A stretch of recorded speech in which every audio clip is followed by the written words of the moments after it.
For today's video, updated from Pagadian Don Macchiatos. Every Sunday, syempre half day lang naman, pero ang daming-dami ng mga tao.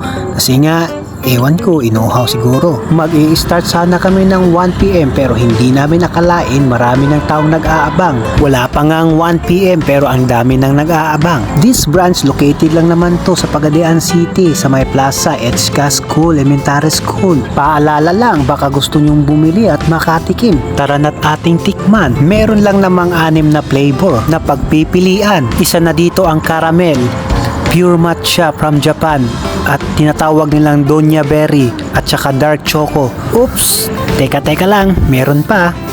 Meron silang bagong tinatawag na matcha berry.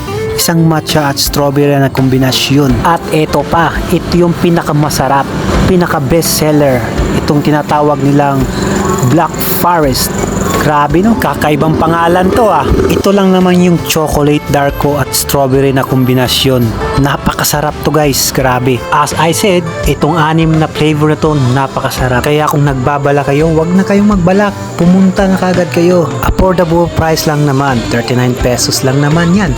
Kaya sa bulsa yan. By the way, balik tayo sa story natin. Tara, samahan nyo ako. Nagsimula nga pala itong Don Macchiato sa Cebu. Isang simple lang na coffee shop. Syempre, magsimula tayo sa maliit, diba? Sino ba nga namang magsisimula sa malaki? Syempre, sa maliit, diba? Kayo ba? Saan ba kayo nagsimula? Sa malaki o sa maliit? Lahat tayong nagnenegosyo nagsimula sa maliit. Syempre, una, testing, diba? Pag pumatok, syempre, hindi na testing yun. Isa na yung blessing na binigay ni Lord. Tama ba ako? Nang pumatok itong negosyo na ito, kaya sumikat, nag-trending, at pinag-aagawan. Kaya umabot sa mga franchise. Ang galing, di ba? Kaya nga ngayon, ang dami nang nag-franchise. Hindi na mapigilan. Nasa iba't ibang lugar na. Sa Bohol, Zamboanga, Mindanao, Davao, at sa ibang lugar pa. Kaya kung nagbabala ka mag-franchise nito, hindi naman masama. Hindi ko rin sinasabing malulugi ka, hindi ko rin sinasabing mag-franchise ka. Charot.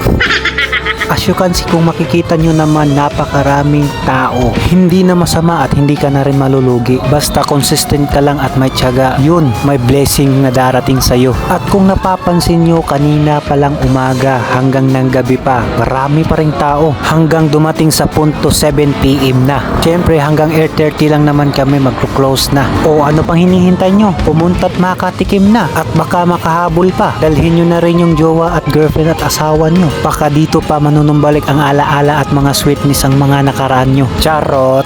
Sa hindi pa nakakakilala sa akin, tawagin nyo na lang akong Renski. At kung nagustuhan nyo tong video na to, paki-like, share, puso naman dyan. At paki-follow na rin.